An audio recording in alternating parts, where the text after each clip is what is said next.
Les feux de forêt ont ravagé 200 000 hectares depuis le début de l'année dans l'Union européenne, alors que la saison des incendies débute à peine. C'est plus que le bilan total de l'année dernière qui s'élevait à 135 000 hectares touchés. Seuls 6 États membres avaient été épargnés. Les feux de forêt ont causé la mort de plus de 100 personnes en Grèce l'an dernier.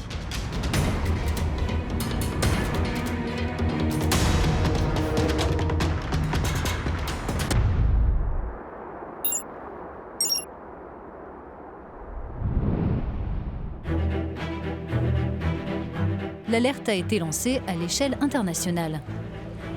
Près d'une centaine de véhicules, un hélicoptère, 2 Canadair et quelques 300 pompiers venus de 7 pays européens rejoignent l'île de Cres en Croatie. Heureusement, ce jour-là, il ne s'agit que d'une simulation. Cette immense opération qui se déroule sur 4 jours a pour nom Cres Modex 2019. À l'approche de l'été, saison propice aux incendies, il s'agit d'entraîner les secours dans un environnement réaliste, à mener ensemble des missions internationales. Une fois le centre opérationnel installé, le mot d'ordre pour les unités, c'est la coopération.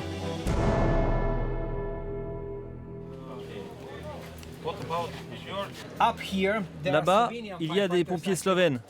Je vous ai déjà dit qu'ils sont sur place et maintenant, il faut aller les remplacer.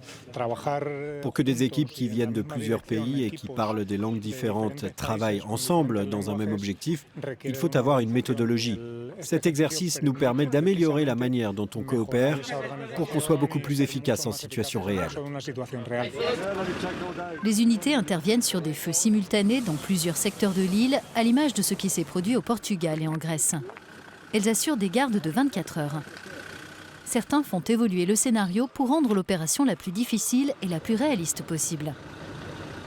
Donc vous devez repousser cet incendie et l'empêcher de monter sur la gauche, sur le flanc est, pour protéger le village. Vous avez compris ?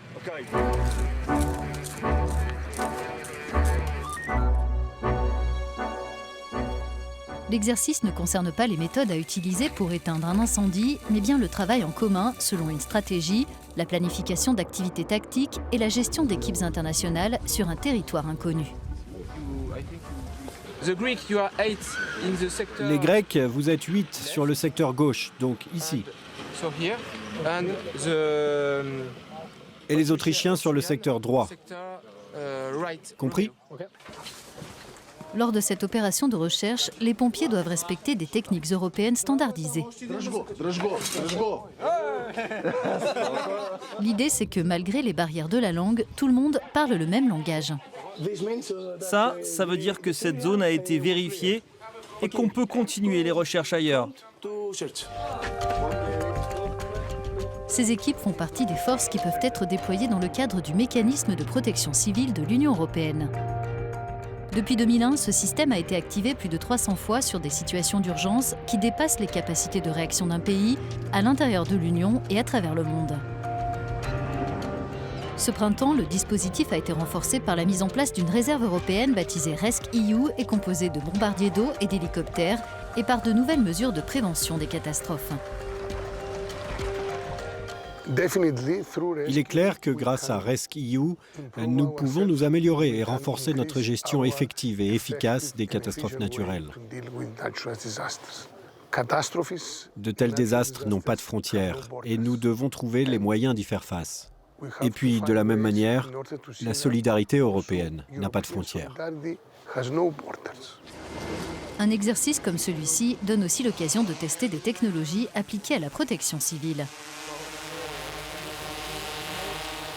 Une équipe de spécialistes espagnols a ainsi apporté un nouveau système d'évaluation des incendies. C'est un outil très simple pour visualiser la situation. Le fait qu'il soit simple est essentiel. Il suffit de jeter un œil pour savoir comment le terrain est configuré, comment le feu est en train de se comporter, quel est son périmètre actuel et comment il va évoluer. La plupart des feux de forêt ont pour origine l'activité humaine, une mauvaise gestion des forêts et la dégradation des écosystèmes. Raison pour laquelle la prévention reste déterminante pour protéger les populations et la végétation.